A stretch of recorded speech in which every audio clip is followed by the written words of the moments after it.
Bom dia a todo mundo. Hoje a gente vai ter como vocês já viram, um seminário especial. Acho que foi uma iniciativa do Rui e do Juliano. Então, passo já até a palavra aí. Já tinha pedido para o Rui, que é o coordenador do programa, fazer a abertura aí desse nosso seminário especial hoje. Bom, então, bom dia a todos, bom dia a todas. Esse é o nosso último seminário aqui do programa de pós-graduação em farmacologia do ano. E, bem, né, nesse ano a gente comemora 30 anos aqui do programa de pós-graduação em farmacologia. A gente chegou a cogitar de fazer um evento, né, comemorativo, inclusive o congresso da SBEFT, Congresso Brasileiro de Farmacologia, seria realizado aqui em Florianópolis nesse ano, em comemoração a esses 30 anos. Então, isso não foi possível em função da pandemia. Esse congresso ele vai ser realizado em 2022, mas, de qualquer forma, acho importante marcar a data, né, desses 30 anos, pelo menos com um fechamento aí de atividades do ano de maneira especial, e em função assim da repercussão muito positiva dessa palestra que o professor Juliano vai ministrar hoje durante o seminário de integração da pós-graduação em neurociências. Então, nossa pós aí co-irmã, né, aqui do Centro de Ciências Biológicas. Então, foi uma iniciativa dos alunos e da coordenação lá do programa de pós-graduação em neurociências, né, do professor Eduardo Moreira, né, na sequência o professor Aderbaldi, fazer esse evento comemorativo em homenagem ao professor Adair, que, né, tem o professor Juliano que vai fazer, com certeza, essa apresentação, né, de dados mais concretos, mas o professor Adair, então, ele tem toda essa formação aqui vinculada à UFSC, inclusive fez o seu mestrado, né, o doutorado aqui no programa de pós-graduação em farmacologia, depois foi orientador desse programa e também, então, se dedicou, claro, muito ao programa de pós-graduação em neurociências, formando aí dezenas de mestres, doutores, pós-doutores, alunos de iniciação, né? E, infelizmente, esse ano a gente teve essa perda repentina, precoce do professor Adair. Então, acho que todas as homenagens aí, reconhecimento por essa trajetória, elas são bem-vindas.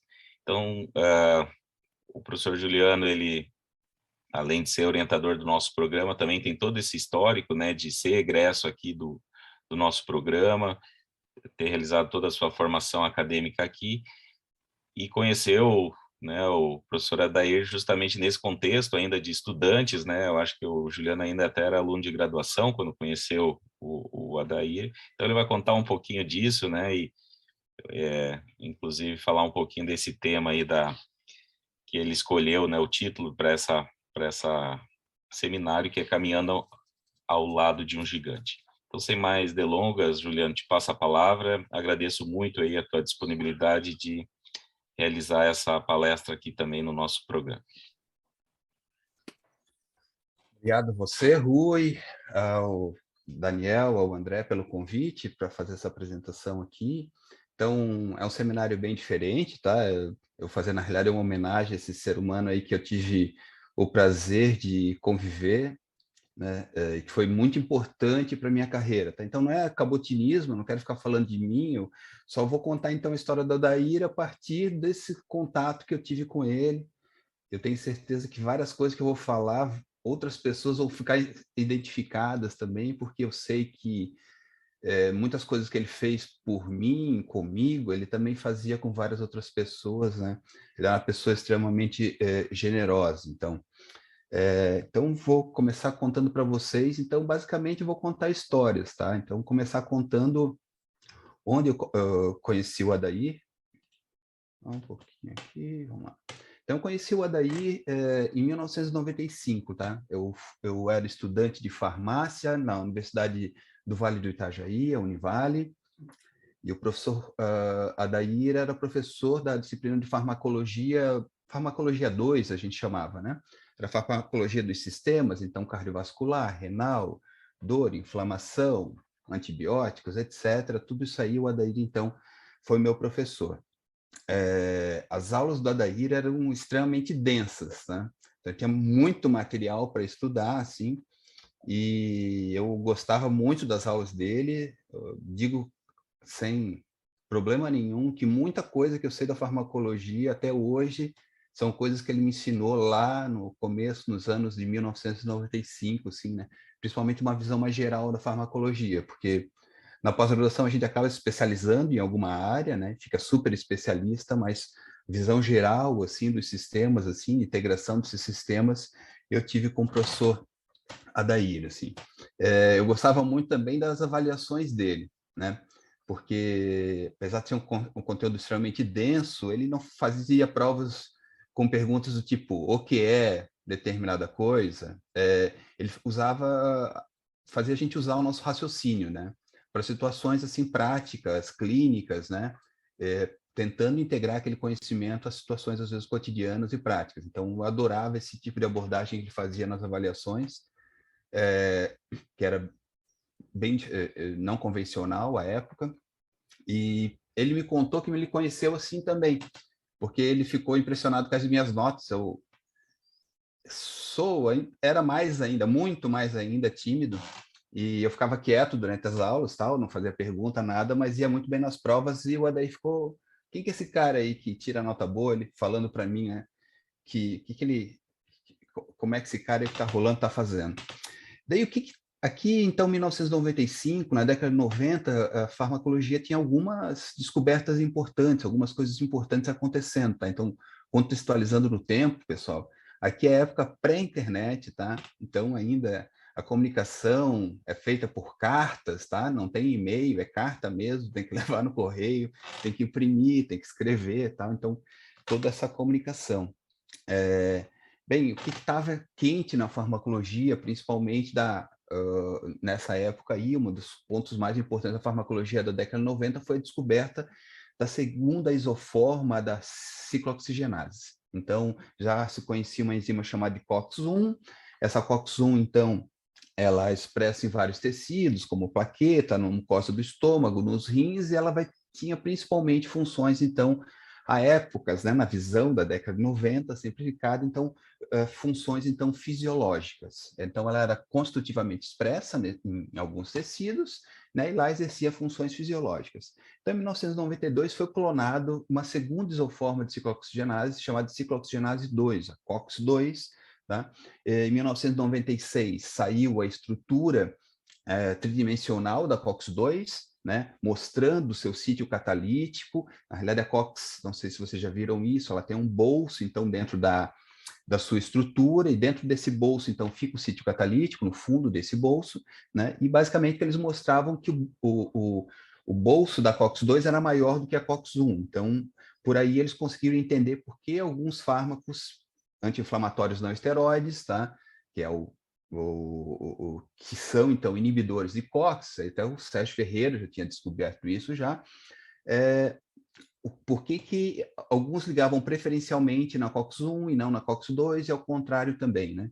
E a ideia, basicamente, é que a COX-2 era uma isoforma, então, induzível. Ela, basicamente, era pouco expressa na maior parte dos tecidos, e a partir do estímulo inflamatório, então, ela começava a ser expressa, né, aumento do RNA mensageiro, depois a proteína, e ela ia produzir as prostaglandinas relacionadas com a inflamação. Então, esse paradigma aqui na década de 90, ele basicamente mostrava isso, que a COX-1 era fisiológica, a COX-2 era patológica, então, obviamente, começou uma corrida, então, para a descoberta de inibidores que fossem cada vez mais seletivos para COX-2, até a gente ter fármacos com relação de seletividade 1000 vezes maior, 1000 vezes mais seletivo, ou 10.000 vezes mais seletivo da COX-2 em relação ao COX-1, né? Começou uma corrida pelas indústrias farmacêuticas para desenhar esses compostos seletivos, né?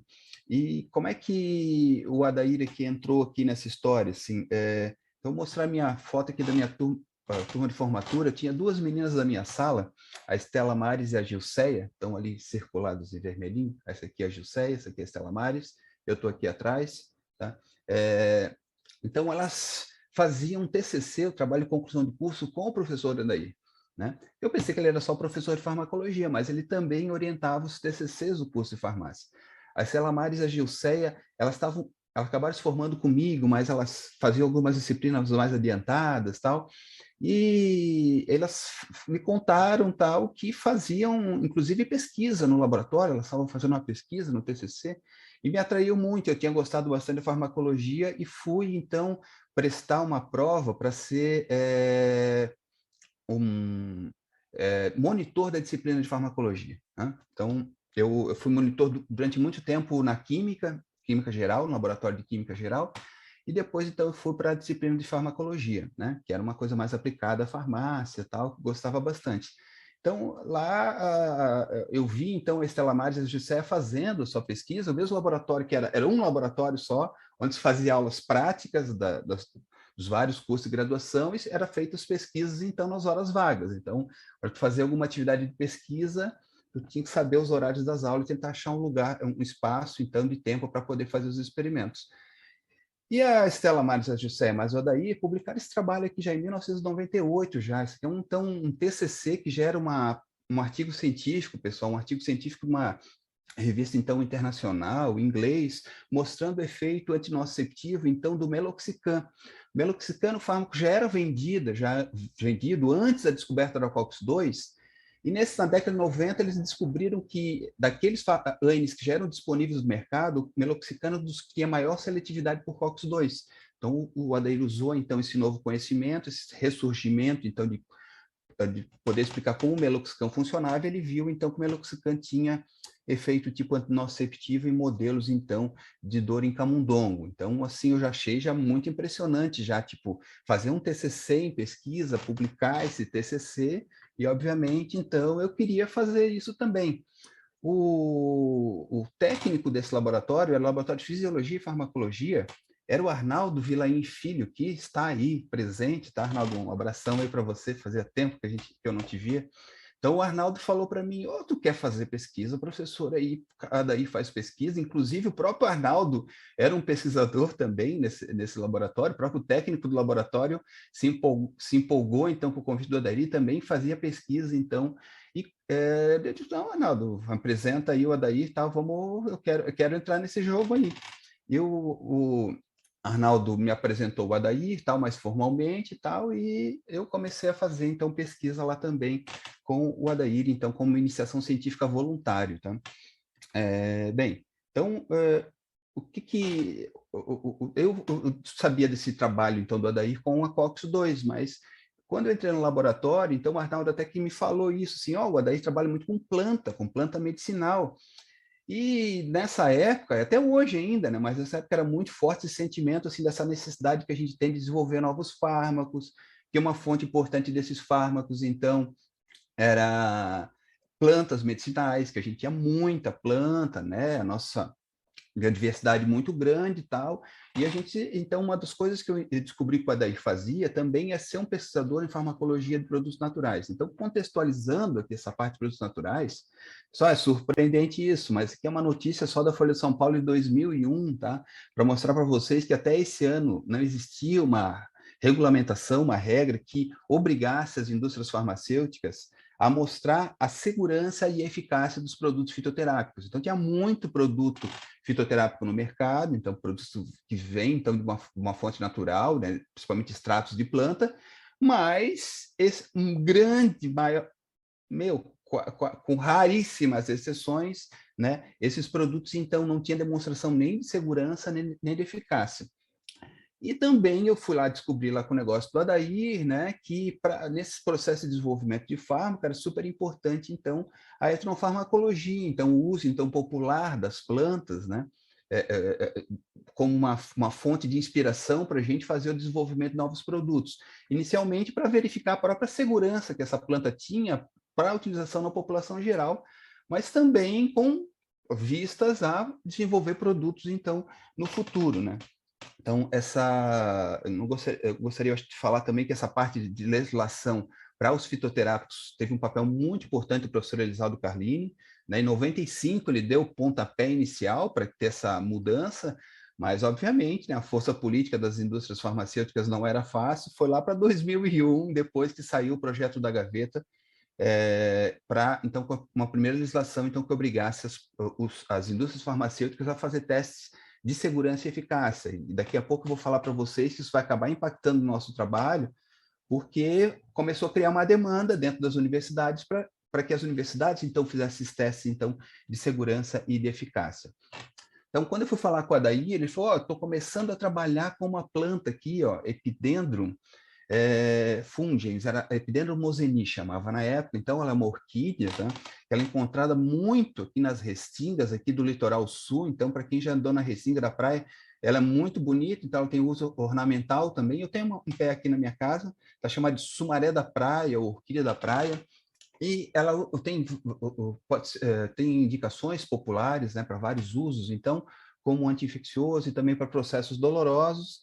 Então, lá em 98, a gente já conseguiu publicar um trabalho junto com o pessoal da Química, Anilis Floriani, então, e com o professor Valdir Sequinel Filho, mostrando, eles conseguiram purificar isolar alguns compostos químicos dessa planta, então a gente testou a atividade antinociceptiva desses compostos, e esses compostos mostravam atividade antinociceptiva, então mostrando uma relação assim, do uso popular com algumas substâncias químicas que foram isoladas dessa planta.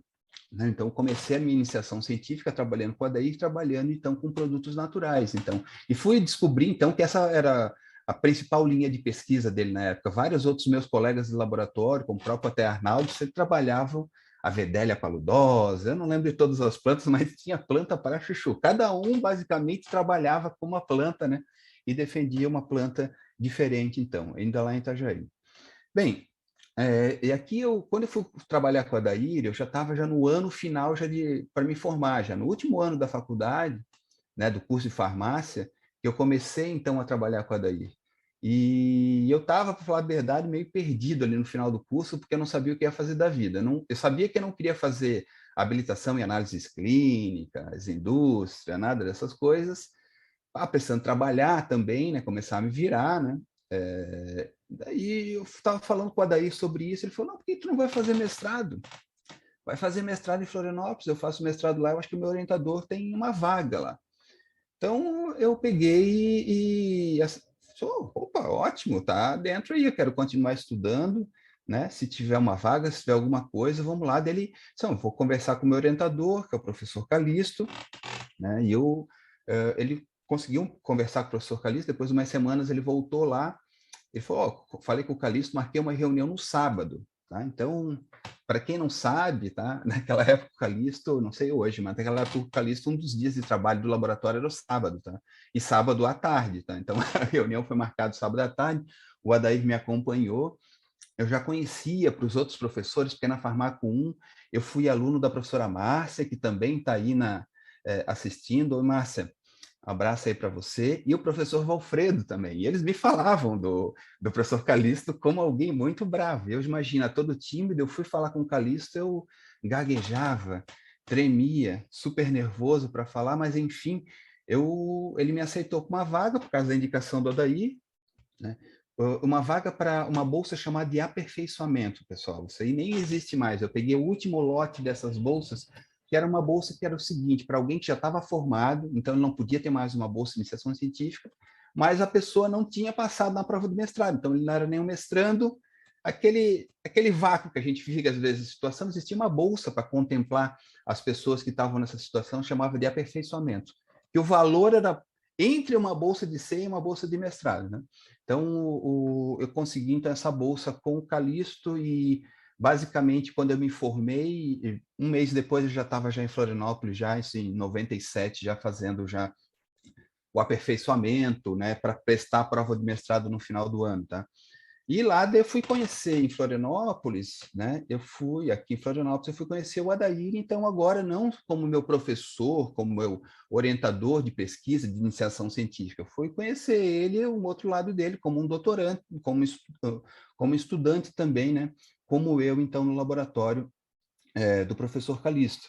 Tá? Então, para quem não sabe, né, os mais velhos vão lembrar, a farmacologia não ficava aqui no campus do centro, da Trindade, pessoal, ficava num prédio lá no centro, tá aqui uma foto atual dele, hoje é o Centro de Educação Continuada da Secretaria Municipal de Saúde. Essa rua aqui é a Rua Ferreira Lima, para quem conhece um pouquinho Florianópolis, conhece lá no centro, Mercado Ipo, tem uma rua que vai dar direto na Mauro Ramos, tá? Essa rua, então, chama Ferreira Lima, tá? E o departamento de farmacologia era aqui nesse prédio. Tinham várias coisas que eram aqui nesse prédio, mas grande parte dele era, então, o departamento de farmacologia, que não era nem um departamento à época, era uma coordenadoria especial, tá? E, bem, a gente ficava isolado, então, lá no centro. Então, se a gente quisesse, por exemplo, usar a biblioteca, tu tinha que pegar um ônibus ali na Mauro Ramos e vir até o campus da Trindade, por exemplo, para resolver esse tipo de problema. Esse prédio aqui foi a antiga Faculdade de Medicina, né, que depois veio a ser uma das formadoras, então, da UFSC. Então, aqui é uma foto lá da página do próprio Departamento de Farmacologia, o ano 93, tá? Eu nem estava ali na farmacologia, essa é uma foto aqui de uma parte, então, aqui do prédio, tá?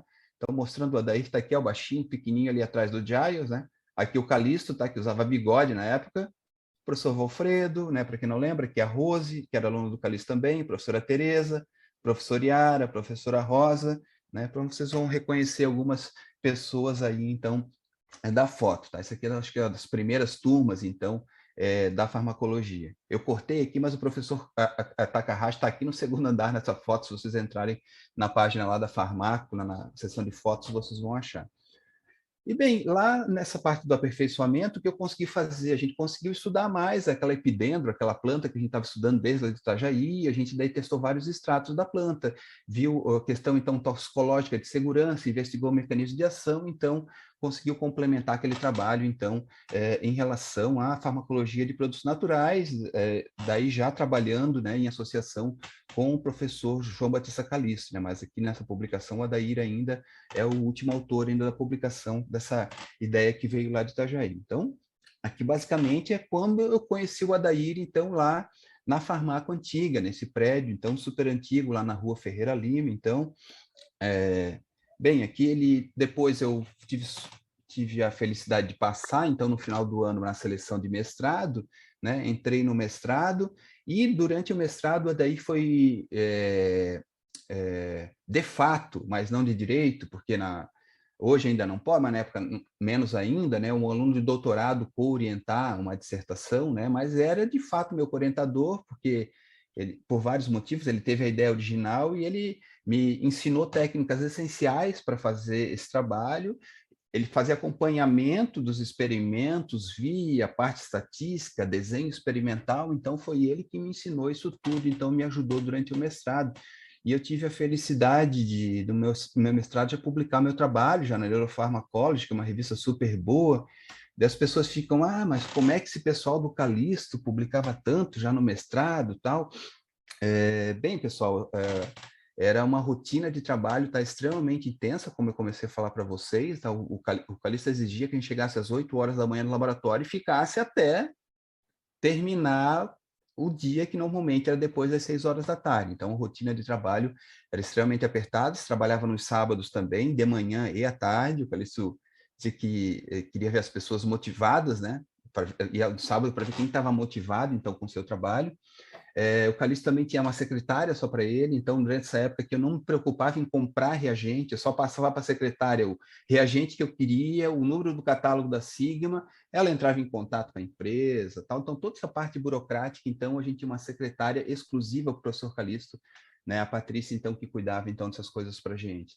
Além disso, também a gente não pode esquecer que o Calixto ele conseguia atrair muito recurso para a pesquisa, tá? Então, que essa época, 98, 99, era o governo Fernando Henrique Cardoso, tinha quase nada de dinheiro para pesquisa, e o Calixto também ele conseguia, além de recursos públicos, também conseguir tirar dinheiro das indústrias farmacêuticas, principalmente essas que trabalhavam com fitoterápicos, para então fazer esses testes de eficácia e segurança. Quer dizer, vai entrar a legislação aí, vocês vão ter que provar isso. Então, começou a puxar esse tipo de serviço lá para o laboratório. Tá? Então, isso também permitia, por exemplo, a gente ter uma técnica de laboratório, tá? Exclusiva para o professor Calixto, que cuidava, por exemplo, de toda a organização de reagentes e tal. Então, somado isso, então, essas condições, então, práticas, mais, então, uma cabeça como o Adair, que lia muito, que estudava muito, tinha excelentes ideias e conhecia muita coisa prática, muita técnica, então, a gente, isso explica, pessoal, por que que a gente conseguia publicar tanto, assim, era uma máquina, assim, que estava muito bem azeitada, assim, ela funcionava muito bem nas suas partes. Aqui está a Rosane, tá? Essa era a técnica do laboratório. Então, aqui é a Marta, que fazia doutorado na época, aqui está o Adair, aqui sou eu, aqui é a Rose, que fazia mestrado, aqui é o Ricardo, que era um aluno de iniciação científica, a atual esposa dele, aqui é a Márcia, que era aluno do Jamil, tá? Então, assim, se trabalhava bastante, tá? Se ganhava pouco, mas se divertia muito, tá? Porque era bem frequente a gente fazer festas na própria farmacologia. Na farmácia antiga a gente tinha uma cozinha, tinha uma churrasqueira, então todas as defesas, e não só defesa, qualquer motivo que a gente arrumava, aniversário de alguém, alguma festa, a gente fazia festas na farmacologia mesmo. Vocês percebem que é uma mesa no meio do laboratório, tem lata de cerveja, tá? Então, a gente bebia mesmo nos laboratórios, não tinha problema, na UFSC não tinha essa coisa que não podia fazer festa, não podia beber. Então, a gente se divertia muito, então, nessa época. Então, era um ambiente muito produtivo, né, com muita possibilidade de fazer bastante coisa e também bastante divertido, tá? Então, isso dá bastante estímulo, né, para a gente continuar trabalhando, indo para o trabalho. A gente associava, eu pelo menos associava o local de trabalho como uma coisa agradável. Estou indo lá, eu vou rir, eu vou me divertir. Eu tive também possibilidade de aprender muita coisa com o Adair na bancada. O Adair me ensinou a fazer, por exemplo, aqui nesse trabalho, injeção intratecal, intracérebro ventricular, tá? E ele fazia experimentos sentado ao teu lado, tá? Então, mostrando as coisas, a gente ia conversando, e além de tu aprender muita coisa, era extremamente divertido, tá? O Adair era um cara, assim, que era muito engraçado, adorava contar piada, adorava fazer brincadeiras, tal. Então, era um ambiente, assim, que tinha muito trabalho, mas era um ambiente muito agradável, que a gente também se divertia bastante e tinha vontade de trabalhar, então, por causa dessas circunstâncias. Bem, então vou contar algumas histórias que eu vivi, então, junto com a Adair, então, durante a pós, tá? Então, uma que eu gosto de contar, então, é essa história aqui relacionada à capsaicina. Então, vocês devem saber, então, que a capsaicina é o princípio ativo da pimenta vermelha aqui, né? Então, já tinha sido purificada há mais de 100 anos atrás, a capsaicina é uma molécula conhecida e já era usada já como um fármaco já, né? Principalmente por formulação tópica. Então, tu aplicava, por exemplo, numa articulação com osteoartrite, tu aplica, então, um creme, então, com capsaicina, né? Ela, no primeira aplicação, ela vai causar uma irritação, vai ficar vermelho esse local que você vai fazer a aplicação, mas você fazendo a aplicação repetida, então, a gente obtinha, né, o que classicamente chama na farmacologia de fenômeno de dessensibilização. Então, aquela articulação, então, ela começava a apresentar, então, uma analgesia depois, né, de alguns dias, semanas, então, do tratamento com a capsaicina. Mas ela tinha essa limitação de causar uma irritação inicial. Então, o pessoal de uma indústria farmacêutica, a Sandoz, começou a mexer na estrutura química da capsaicina para tentar achar uma substância, então, que fosse antagonista, que produzisse, então, o efeito analgésico sem causar irritação inicial. Então, por química medicinal, tá? Relação à estrutura e atividade, eles conseguiram desenvolver essa molécula chamada de capsazepina, que percebam aqui no título, foi o primeiro antagonista competitivo da capsaicina, tá? Então, assim, que é um excitante de neurônios, não era um antagonista de um receptor, tá? Nessa época aqui, ninguém falava nada de um receptor para capsaicina, só se falava que a capsazepina poderia antagonizar, então, o efeito, então, da capsaicina, né? Mas sem a gente ainda conhecer quem que é esse receptor, então, para capsaicina. Então, em 97, o Adair publicou esse trabalho aqui, era quando eu estava chegando lá na farmácia antiga, então ele mostra que o vermelho rutênio e a capsazepina têm efeito antinociceptivo em modelos de dor, então em camundongos, o modelo da formalina e o modelo da capsaicina.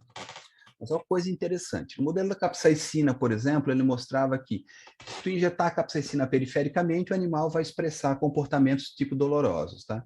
Se eu pré-tratasse essa pata, por exemplo, com capsazepina, como é esperado, então ela antagonizava o efeito nociceptivo da capsaicina. Porém, se eu injetasse capsaicina na pata e injetasse capsazepina intratecal, eu também tinha um efeito tipo analgésico. E isso era muito curioso, porque era um local totalmente diferente. Eu estou aplicando o agonista numa região e o antagonista no sistema nervoso central e o agonista do sistema nervoso periférico, né? E conseguiria ter um antagonismo dessas ações, né? Ele ficava questionando muito como isso pode ter efeito. E a mesma coisa ele viu para formalina. A formalina é um irritante que causa uma reação inflamatória bem específica, e ele via também que com essa liberação de uma sopa de mediadores inflamatórios, a capsaicina também tinha efeito antinociceptivo. Então, ele falava já que deveria existir um receptor para a capsaicina, e mais do que isso, deveriam existir substâncias nessa sopa inflamatória que deveria estimular esse receptor para a capsaicina.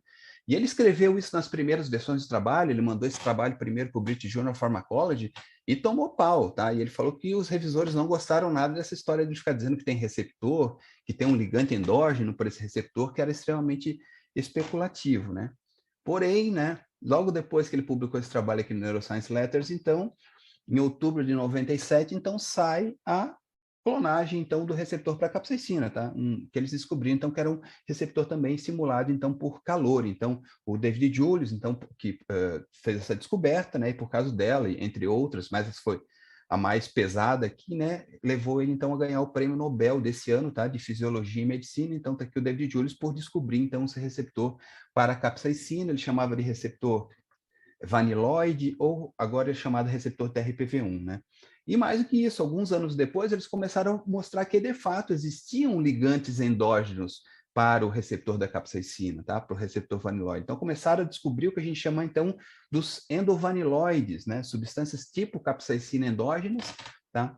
Então, normalmente são moléculas lipídicas, tá? E ele aqui, num trabalho de 2002, então, já citando o trabalho, então, do Adair, que era uma das únicas evidências que mostrava que realmente deveria ter ligantes endógenos, então, é uma descoberta, então, à frente do seu tempo. Ele era super sagaz, então, eles foram muito espertos em conseguir capsazepina, eu esqueci de contar isso, assim, Calixto e o Adair, eles escreviam carta para as empresas e, viu seu trabalho, gostei muito daquela substância capsazepina, você pode mandar um tanto, e eles falavam sim, tinha que preencher uma documentação, assinar, era um processo que demorava alguns meses, e depois, às vezes, de um ano, acabava esse reagente da indústria farmacêutica chegando no nosso laboratório. Então, o acesso, então, a ferramentas, tá? Outra história também que eu quero contar aqui relacionado a Adair é que o professor Calixto, a gente tinha 2 seminários, tá? Que rolavam, então, semanalmente, tá? Tinha um que era para todos os alunos, que era sexta-feira às 6 horas da tarde, tá? Esse era o seminário comum, onde se reunia todos os alunos, sessão científica, mestrado, doutorado, etc. Então, para apresentar artigos ou apresentar os seus próprios dados, tá? Então, no Seminário Geral do Calixto. Mas ele fazia também um seminário só para os alunos de doutorado, tá? Que era um seminário que acontecia quarta-feira na hora do almoço. Inclusive, quem apresentava o seminário tinha que pagar a pizza, geralmente, que a gente comia, então, para todo mundo. Eu era meio metido, eu estava fazendo mestrado, acabando o mestrado, e eu quis começar a fazer esses seminários, mas o Calixto falou, não, tá, beleza, tu vai assistir os seminários, mas tu vai ter, queres entrar, vai ter que apresentar também. Então, um dos seminários que eu apresentei, eu acho que foi o primeiro que eu apresentei, foi esse aqui, tá? Que é a descoberta de um receptor novo, que é um canal iônico, então, ativado por prótons, que é envolvido, então, na sensação, então, de ambientes ácidos, tá? Então, foi muito... Esse receptor foi dado o nome, então, de ASIC para ele, né? Acid Sensing Ion Channel, e ele é de uma grande família, então, de canais de sódio epiteliais, como, por exemplo, canais de sódio que existem lá nos túbulos renais e são responsáveis pela recaptação, então, de sódio. E o que ele mostrou, então, nesse trabalho é que esse receptor ASIC, ele era expresso nos corpos celulares dos neurônios sensoriais, que são aqueles neurônios importantes na decodificação da dor, aqui mostrando no DRG, então no gânglio da rede dorsal, então expressão de ASIC, né? Principalmente neurônios de pequeno diâmetro, que têm maior correspondência, então, de transmitir essas informações dolorosas, também era expresso no sistema nervoso central. E lá nas figuras, eles clonaram esse gene, mas tinha muito pouco ferramenta farmacológica para trabalhar, as ferramentas eram inespecíficas.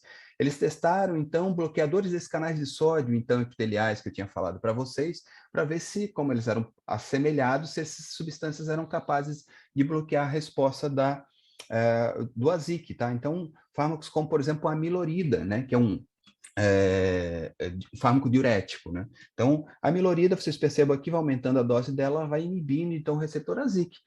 O Adair, assim, acabou a palestra, assim, não, a gente tem que testar, ver se a amilorida, então, tem o efeito antinociceptivo, se ela bloqueia a ZIC, se a ZIC está detectando, então, esse ácido. A gente sabia que o processo inflamatório, né, era o local onde ocorre o processo inflamatório, é um ambiente ácido, a gente imaginou, ó, deve ter ativação desse receptor nesse ambiente, né, a gente testou, então, isso, tá, e publicamos o trabalho.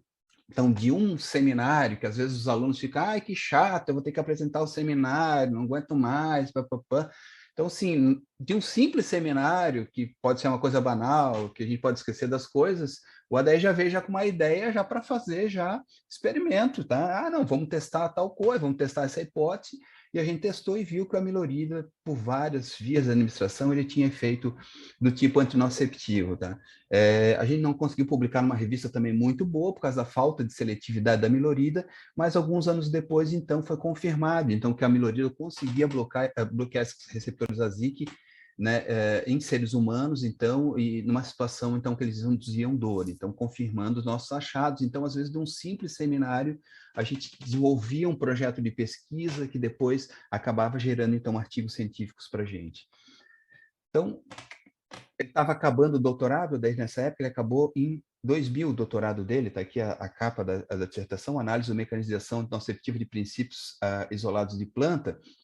Então, aqui ele colocou, então, a parte dos resultados presentes da tese foram publicados nas seguintes revistas, tá? Então, na tese dele, tinham 8 publicações, tá? 2 eram revisões, né? E o restante, todos, então, artigos originais em revistas, como, por exemplo, de referência para a parte de plantas medicinais, como a Planta Médica, mas revistas, então, importantes para a farmacologia, como o Journal of Pharmacology and Experimental Therapeutics, o European Journal of Pharmacology, né? Então, uns trabalhos muito importantes. Então, publicar trabalho de compostos de plantas medicinais nesse tipo de revista não é nada fácil, né? Principalmente nessas épocas aqui, quando a Adair publicava.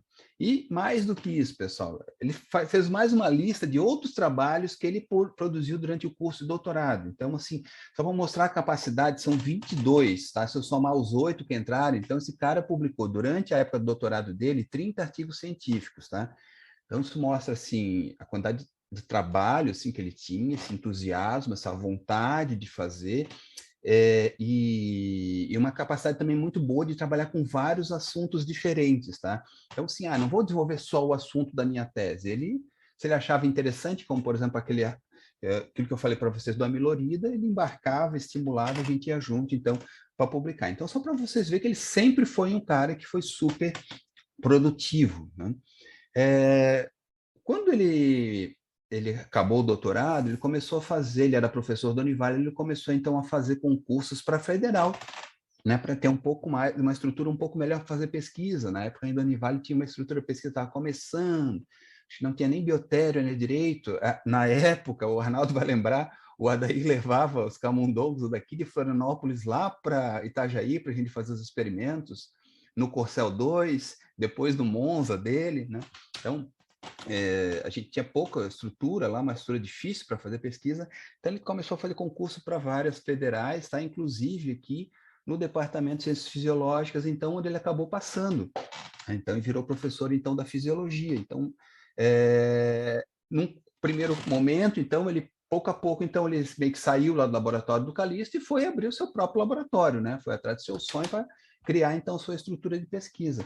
Mas a gente colaborava muito, ele ia lá bastante na Farmaco Antigo, ainda na época, tal, e nesses projetos que a gente tinha, incluindo esses projetos com a indústria. Aqui, por exemplo, só para ilustrar para vocês, esse aqui é o teste, então, com o produto Catuama, que é do Laboratório Catarinense, né, um fitoterápico que não tinha comprovação de eficácia, né, de segurança, né, isso foi tudo feito, então, no laboratório do Calixto, e o Adair foi muito importante, o Adair, ele era responsável para as análises toxicológicas, tá? Então, ele era responsável muito pesado para a parte, então, de segurança, então, ele era analista clínico, então, ele fazia muitos testes bioquímicos, tal, etc., né, para ver, então, a questão de segurança. Além disso, também, ele fazia uma outra coisa importante. Percebam aqui que o título desse trabalho é Evidências Farmacológicas e Neuroquímicas para o efeito antidepressivo desse produto, então, Catuama, tá? Então, tem várias coisas interessantes. Primeiro, como eu falei para vocês, ele é um trabalho da interação entre a indústria farmacêutica e a universidade, que até hoje ainda é uma coisa rara ainda de a gente ver.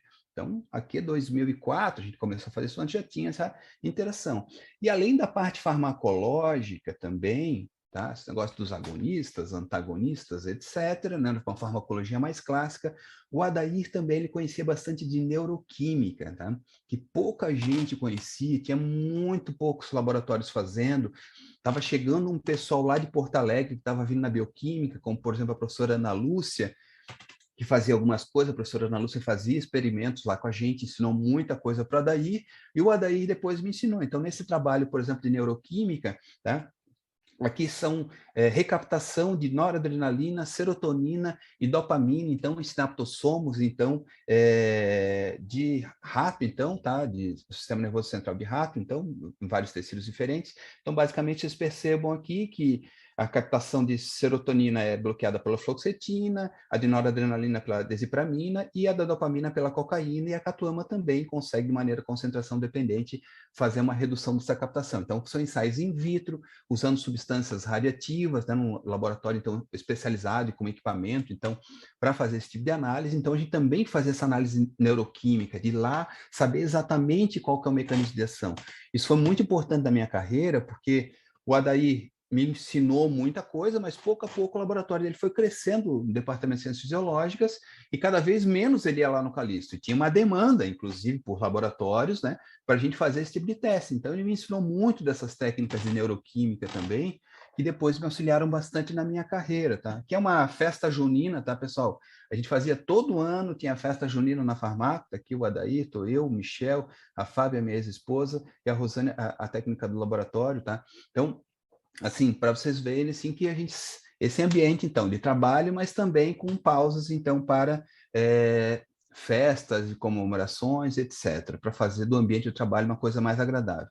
Eu, como estava falando para vocês, como aprender neuroquímica daí, porque é interessante, ele me deu isso aí, tá? Me passou essa linha, e com isso me ajudou muito na interação com pessoas do meu próprio grupo de pesquisa, que é um trabalho do Cristiano Scheid, tá? Então, eu fiz binding para ele, ensaio de união específica, né? Que é um ensaio neuroquímico, então, com receptores glutamatérgicos, então consegui interagir com outras pessoas do meu laboratório, aqui o Adair, né, um dos autores do trabalho, e também me permitiu depois fazer colaboração com pessoas da farmacologia de outros orientadores, como, por exemplo, aqui o Fabrício Pamplona, tá? Eu sou um dos autores lá do trabalho dele, a gente fez muito bind, então a gente começou fazendo em Florianópolis e depois em Santa Maria, e também fazendo interação com outros laboratórios também de outras universidades, aqui com o pessoal do Eliezer Barreiro, lá da Universidade Federal do Rio de Janeiro, né? Então, com os compostos, então a gente testando uma série de compostos químicos, então fazendo ensaio de binding dele para definir a afinidade, eficácia desse tipo de compostos sintéticos, para depois, daí, no momento posterior, a gente fazer um teste, então, farmacológico clássico em vivo. Então, fazendo essa triagem, então, e mostrando as relações estrutura-atividade, tá? Foi muito importante também conhecer a parte neuroquímica num próximo passo da minha carreira, porque chegou aqui também em 2004, 2005, eu estava acabando a minha tese de doutorado e tive a possibilidade, então, de prestar um concurso, né, para a Federal de Santa Maria, no Rio Grande do Sul. Tá? Então, está aqui o campus da Federal de Santa Maria da Boca do Monte, para quem não conhece, tá? Aqui é o monte aqui da cidade, esse aqui é o campus universitário, um dos maiores campus universitário do Brasil, tá? Tem um terreno gigantesco, tá? É super espaçado, é super bonito, é muito bem cuidado o campus da universidade, pelo menos a última vez que eu fui lá 5 anos atrás estava super bem cuidado. Então, por que eu fui fazer em Santa Maria? Não conheço ninguém lá, não tem parentes, nada que me ligasse lá. Na realidade, o contato de novo foi o Adair. O Adair, nesses concursos que ele fez Brasil afora, ele passou num concurso para a Federal de Santa Maria. Só que uns 2 meses depois ele prestou para fisiologia o concurso na UFSC e passou para fisiologia na UFSC. E era muito mais prático para ele trabalhar na UFSC, a família dele morava toda aqui e tal, imagina morar lá, mudar lá para o interior do Rio Grande do Sul. Então o pessoal ficou, Adair, pô, por que tu não vem? Eles adoravam o Adair lá. Ele falou assim, tu não vem, mas tem alguém que tu pode indicar que pode vir para cá, que trabalha com essas coisas que tu trabalha? Ele falou, tem um ex-aluno meu que está acabando o doutorado, capaz dele vir. Eu estava para fazer um pós-doutorado, meu professor já tinha visto já um laboratório, já para fazer o pós-doutorado, estava tudo certo. E então eu ia defender em fevereiro, vamos dizer, e em dezembro o pessoal de Santa Maria me convidou para ir lá para me conhecer. Então falaram que ia abrir um concurso em abril, né, que eu ficasse atento, tá, se eu me interessasse, fizer uma proposta, não, se tu conseguir passar, né, a gente quer aqui, tal, que essa linha então de dor, então de analgesia vai ser super interessante. E também uma coisa muito importante foi saber de neuroquímica, que foi um ponto, porque eu fui fazer um concurso aqui para o departamento de química, o setor de bioquímica, né? Então tinha feito pós em farmacologia, daí eu fiquei, qual que é a linguagem que eu vou usar então com os bioquímicos? E a neuroquímica foi uma peça que o Adair me ensinou, foi uma peça muito importante para essa comunicação, tá?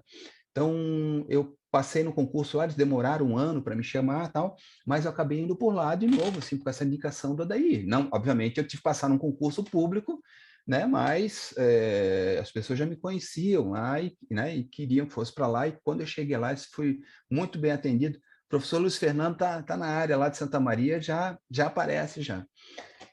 Bem, então o Adair, pessoal, então além de ser importante por mim mandar lá para Santa Maria, né, conseguir um emprego para mim, me colocar nessa carreira que eu estou até hoje, ele também foi muito importante para a criação de um programa de pós-graduação lá da Federal de Santa Maria, tá?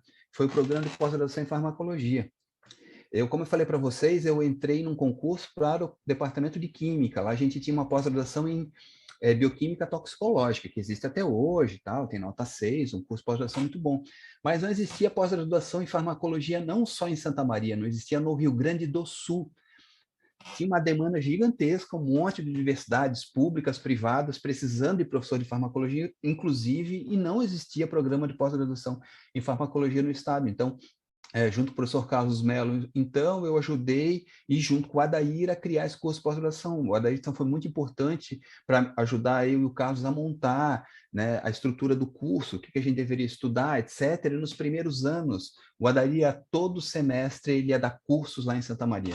Pessoal, não tinha ônibus, não tinha avião. O Adair pegava um ônibus aqui, não sei se quem já fez essa viagem, tá? É uma viagem que dura cerca de 11 horas, tá? Tu pega o ônibus aqui 7 horas da noite na rodoviária Florianópolis e vai indo, chegando às 6 horas da manhã lá. É uma viagem longa, cansativa. E o Adair, com família aqui, já professor de federal, etc., etc., eles colocavam nesse ônibus e ia lá trabalhar com a gente, ficava uma semana dando curso. E quando ele ia para lá, era uma felicidade, tá? Todo mundo ficava preparado, os alunos, os professores, porque, como eu falei para vocês, ele é uma pessoa muito alegre, muito feliz, assim, que deixava o ambiente assim de trabalho assim bem agradável, tá? Então durante o dia ele dava aula e à noite então a gente fazia jantares, etc.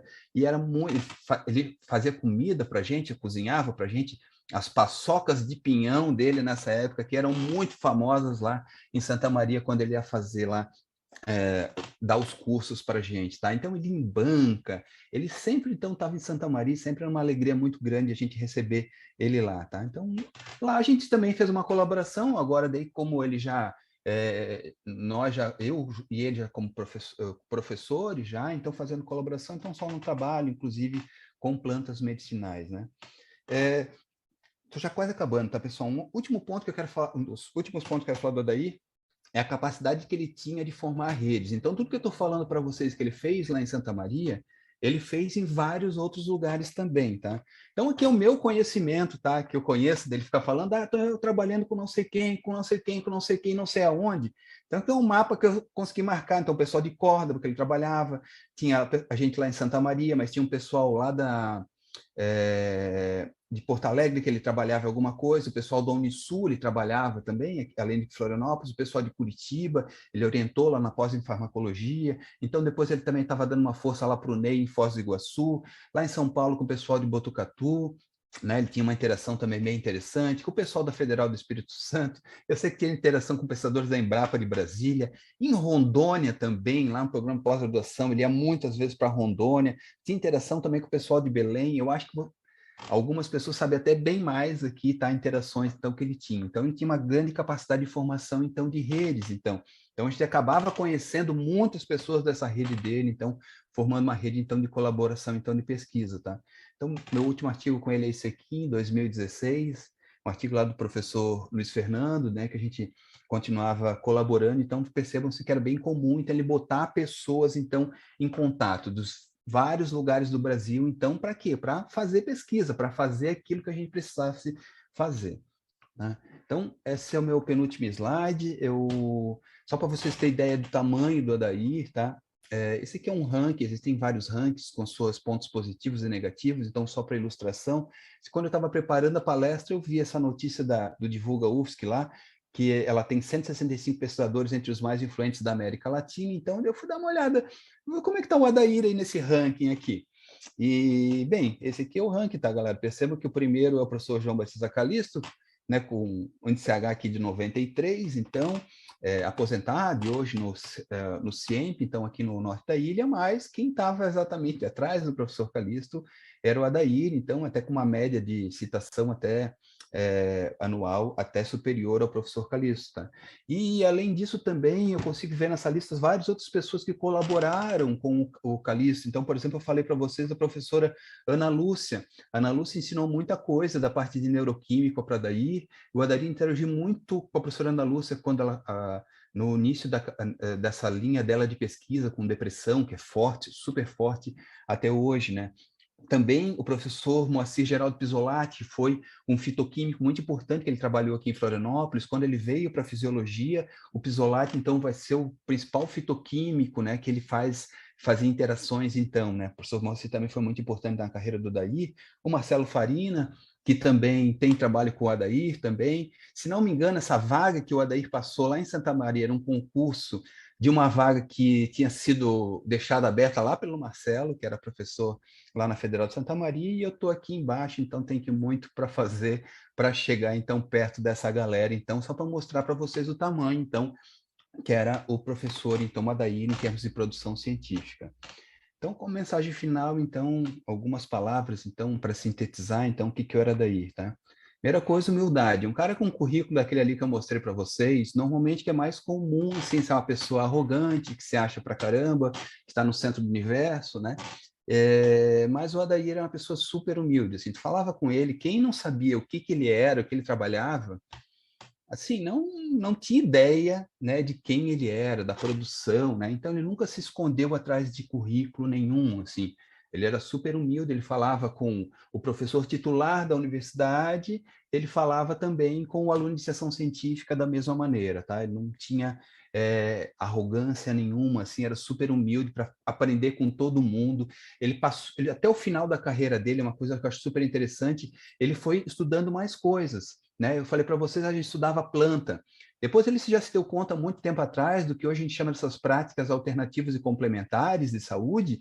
Então, lá, 15 anos atrás, ele já estava se metendo já nessas histórias, por exemplo, começando a estudar acupuntura, por exemplo. Tá? Então, ele tinha essa humildade de começar do zero de novo. Né?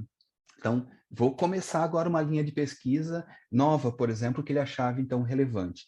Então, mas ele também era, isso mostra como ele era usado, tá? Então, assim, chegava alguém, vamos trabalhar com acupuntura, por exemplo, só um exemplo, ele falou, não, vamos, que é possível, dá para fazer, a gente consegue, né? Então, ter esse negócio dessa ambição, que é bom também, assim, ele estimulava muito a gente a pensar, não, você é capaz, então se a gente não faz aqui, a gente conversa com não sei quem, não sei aonde, que pode fazer, etc., vamos conversar, vamos colaborar.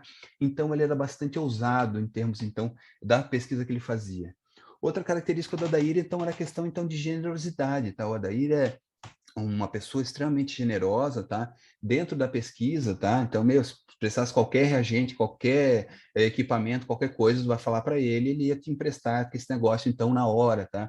E também eu tive a grande alegria de ser, durante todos esses anos, há 25 anos, então, amigo do Adair. E ele era assim também na sua vida pessoal. Se tu tivesse com fome, ele tivesse prato de comida dele, ele entregava para ti e não comia, tá?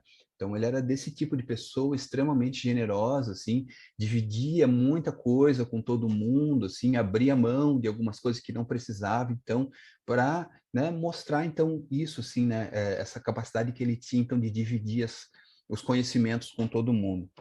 E, por fim, o entusiasmo, né? O Adair era muito entusiasmado para fazer as coisas, ele tinha muita vontade, ele falava com a gente, ele passava, então, esse entusiasmo para todo mundo. Eu até brincava com ele, eu dizia, pô, Adair, tu é demais, tu tem que aprender a dizer não, porque todo mundo chegava e falava, ó, professor Adair, eu quero fazer mestrado contigo, quero trabalhar com assunto X. Ele se jogava de cabeça, se a pessoa, ele se empolgava às vezes mais que próprio o pesquisador, o mestrando, um doutorado com a sua pesquisa. Então, ele era extremamente entusiasmado, assim, com sua pesquisa, tá? E passava muito para a gente. Bem, pessoal, essas eram as palavras que eu tinha para falar. Então, acho que várias outras pessoas que conheceram o Adair, assim, se reconhecem em várias pessoas que eu falei, tá? Então, para mim, eu tive a grande sorte, né, de esse ser humano maravilhoso aí ter cruzado aí o meu caminho e ter transformado a minha vida, como ele transformou a vida de várias outras pessoas também, tá? Muito obrigado pela atenção de todos.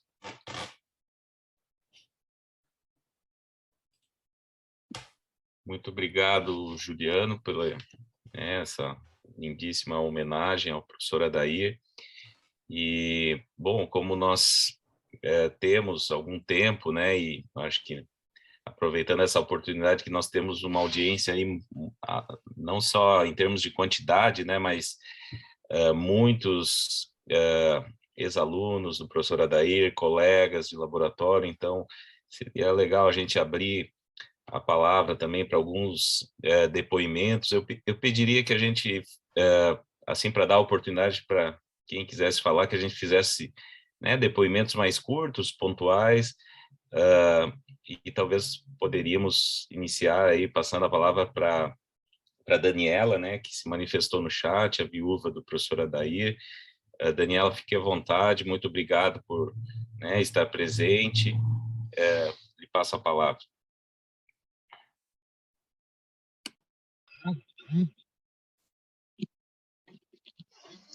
Aqui minha câmera. Estou no celular. Computador. Eu queria agradecer, sabe, a vocês do programa. Eu recebi esse link no e-mail, né, da UFSC e fiquei primeiramente bastante emocionada com essa iniciativa do programa do Juliano, que é um amigo querido também. E realmente, como todos falaram, o Adair era uma inspiração para todos. Inspiração de vida, inspiração como esposo, como pai, como pesquisador, deixou um legado enorme para a universidade. Obrigado, Juliano, obrigado, programa. Não vou me ater muito a falar que eu estou bastante emocionada com tudo que eu escutei, porque realmente o Adair é tudo isso que foi falado. Ela era entusiasmado, dedicado, ousado, inteligente. Assim, eu sou eternamente fã do Adair também, como esposa, como companheira e como também profissional. Gratidão mesmo. Obrigada. Obrigado você, Daniel, por estar aqui presente, né, e que a gente possa dividir aí esse momento tão especial. Bom, e abro a palavra, então, talvez a gente pode ir fazendo uma espécie de uma lista de inscritos ali pelo chat, se alguém quiser começar a fazer uso. Enquanto a gente vai colhendo ali os inscritos, né, vou fazer meu depoimento pessoal também. Até quando o Eduardo estava organizando ali né, essa homenagem também do programa de neurociências, ele pediu, né, que as pessoas relatassem como conheceram o professor Adair.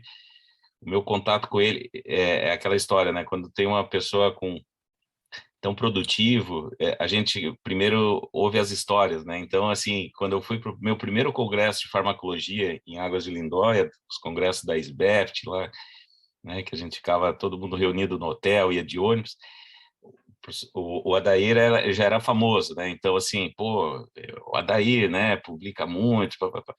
E eu tinha, assim, como aluno de iniciação científica, muita curiosidade de conhecer ele. Eu, né, ficava rodeando e tal, mas também ficava, assim, um pouco receio de conversar. Eu me lembro que o contato foi numa mesa de ping-pong, né? Então, assim, depois da abertura do evento, tem o jantar, a confraternização, a gente voltava para o hotel e ficava na mesa de ping-pong. E aí lá, assim, a gente ficou até altas horas da madrugada e como era muito, né, comum dessa época, quer dizer, todo mundo era muito viciado, fissurado em ciência, né? Então, dali a pouco a gente estava falando de ciência, né? Era uma coisa que a gente gostava, então, um estava falando do seu projeto, e aí linkava ideias, né? Mas assim, então, uma maneira bem descontraída, e como eu coloquei ali no chat durante a minha pós-graduação, nessa linha dele do sistema adenosinérgico, ele pesquisava muito essa questão do sistema na nocicepção, mas aí eu migrei para essa parte de doenças neurodegenerativas, mas segui com o sistema,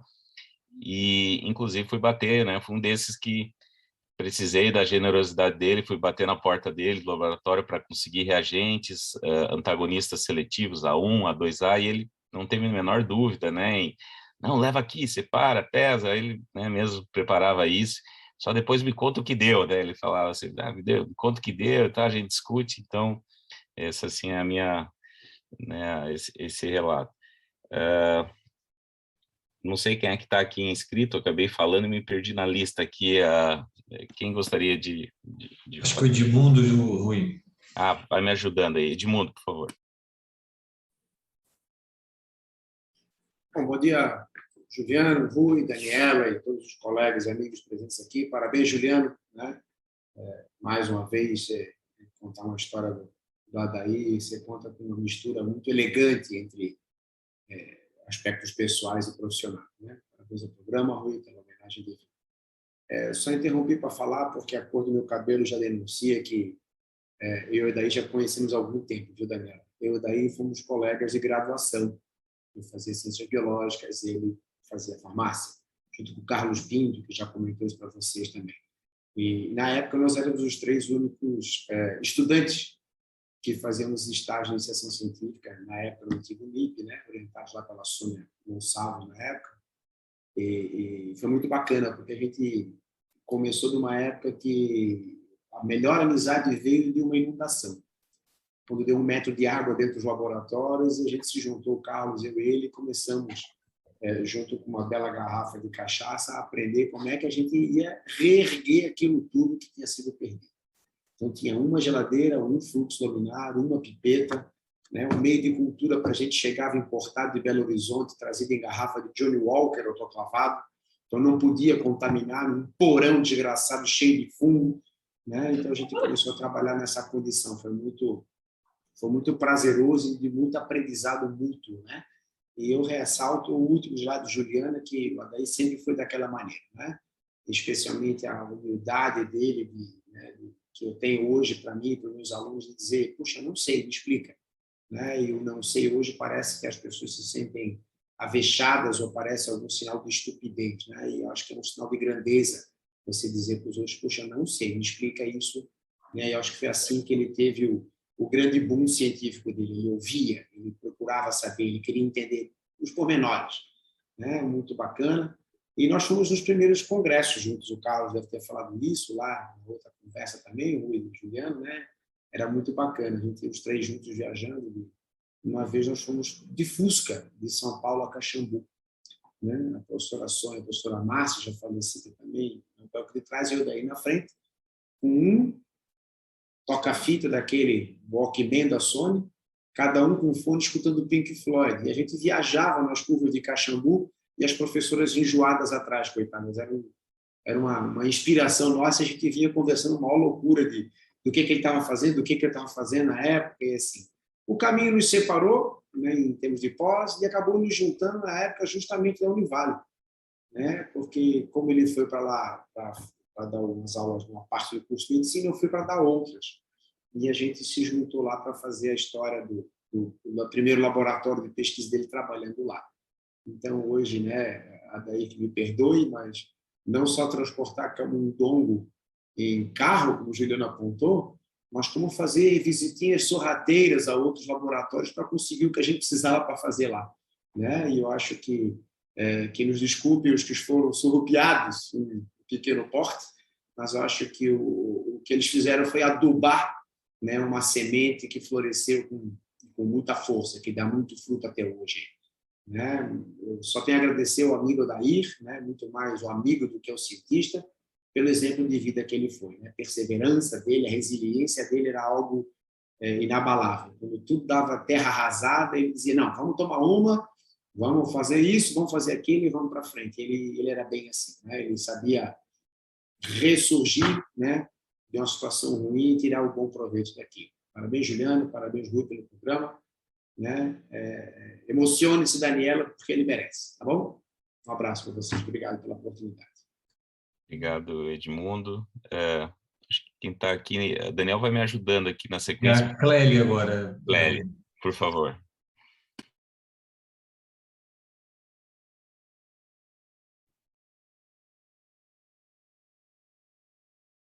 Bastante emocionada e eu espero conseguir falar algumas coisas, mas da última vez que eu conversei com a Adair, ele me disse que ele estava passando por um período muito difícil, né, Daniela?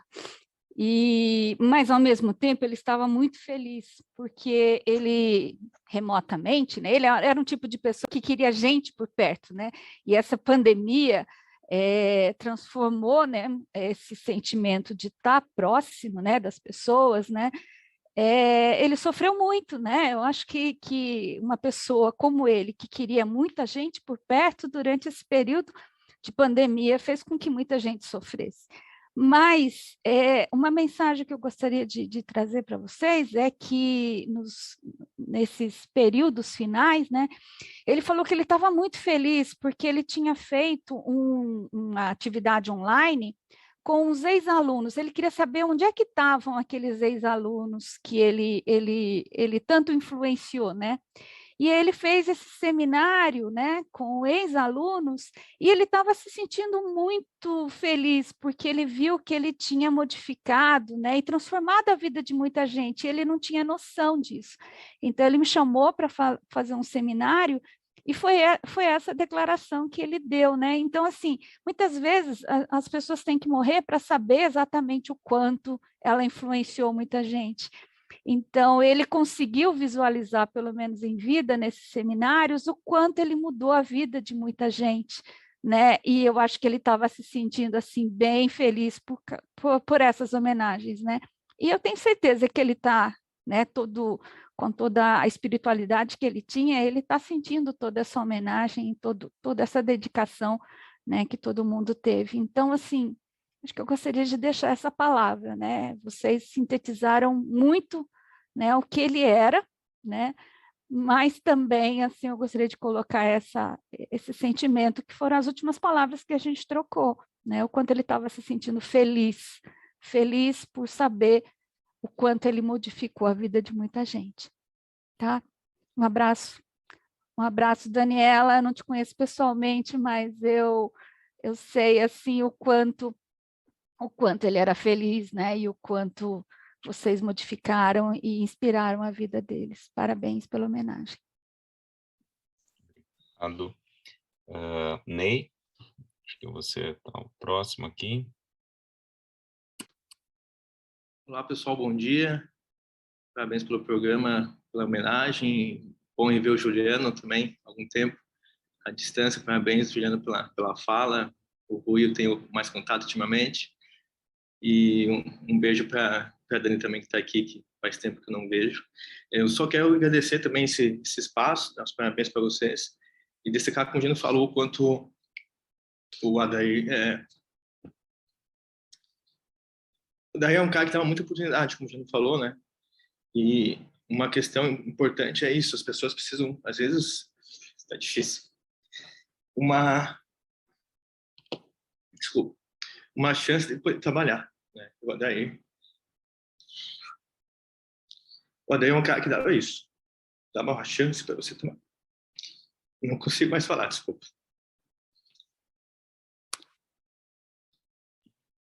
tranquilo, Ney.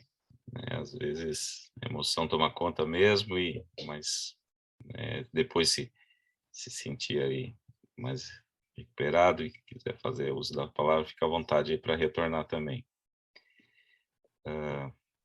Mais alguém gostaria? Eu não tenho aqui sequência.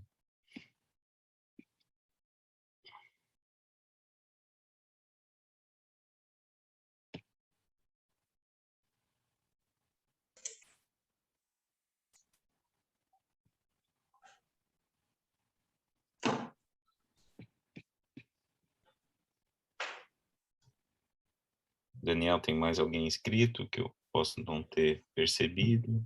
Não, acho que não tem, mas eu até então vou aproveitar aqui só para fazer um comentário também. Eu nunca tive a oportunidade de trabalhar cientificamente com a Adair, ou desenvolver trabalhos como o Juliano teve, o Rui. A gente acabou sempre trabalhando em linhas muito distintas, mas conheço a Adair desde a iniciação científica, né? Quando eu comecei a trabalhar na farmacologia, também em 98, eu acho que mais ou menos próximo ali de quando o Juliano estava chegando, o Adair era doutorando, e eu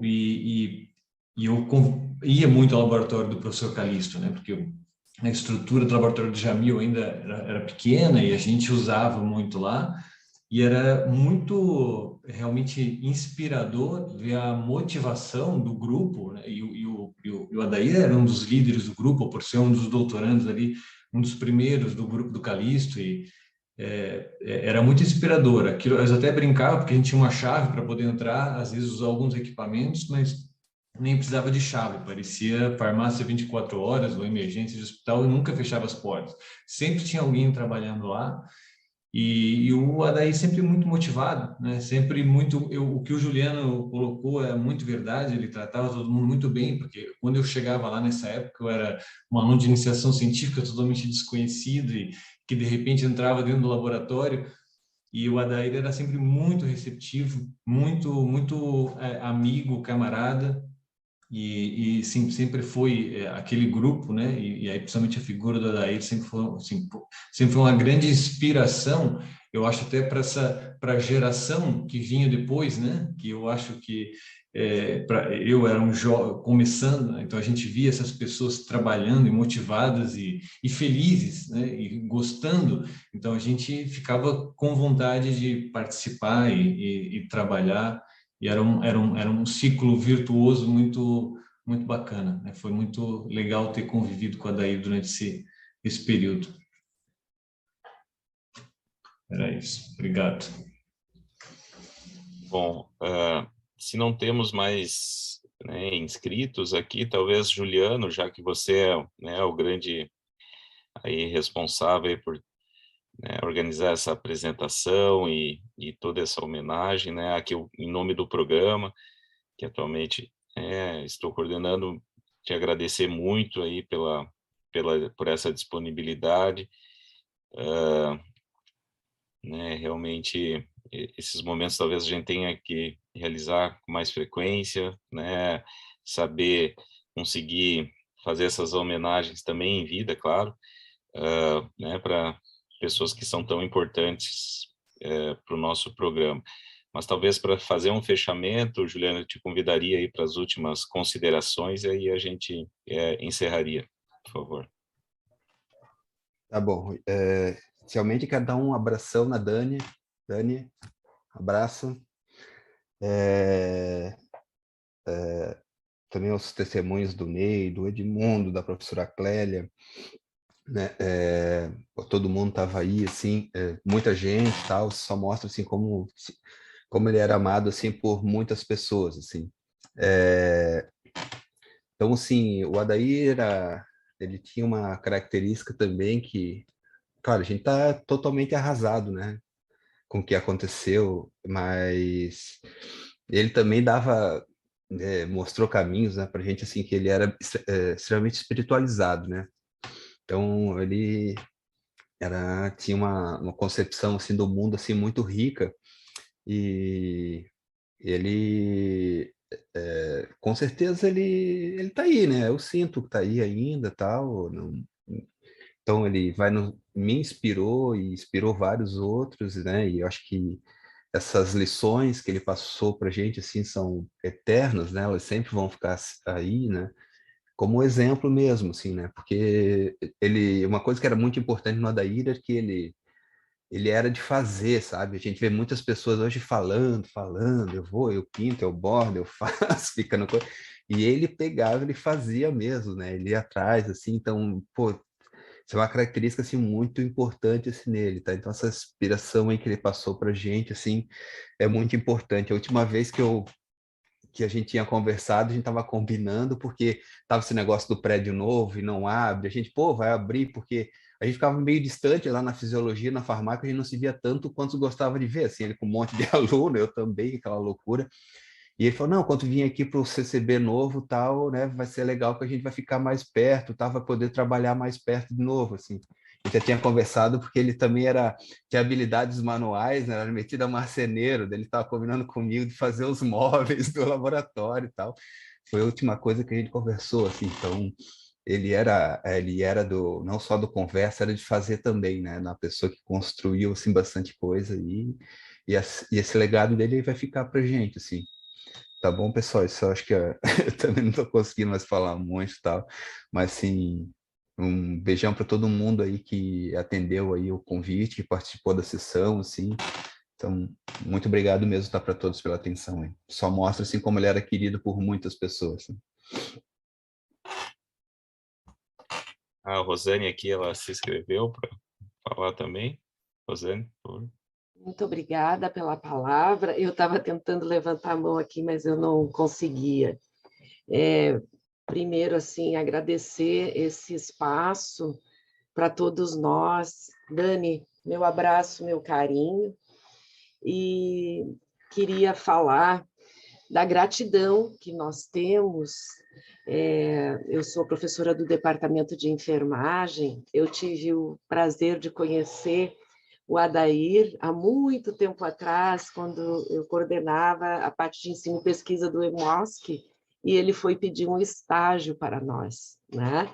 E eu não lembrava mais disso, e esse ano, no início do ano, num momento como esse, ele abriu a câmera e falou, né? Professora, a senhora não está lembrando, porque ele estava numa reunião do nosso seminário de práticas integrativas, Seminário Internacional de Práticas Integrativas Complementares em Saúde, e eu havia feito justamente a fala que eu estou fazendo aqui hoje para vocês. A gratidão que nós temos pelo acolhimento, a sensibilidade, a competência sensível do Adair no projeto Amanhecer. Ele possibilitou o acolhimento e o cuidado de muitos dos nossos estudantes, principalmente quando nós perdemos o nosso reitor, e nós tivemos um impacto muito grande na saúde mental dos nossos estudantes. E isso foi algo assim, em série.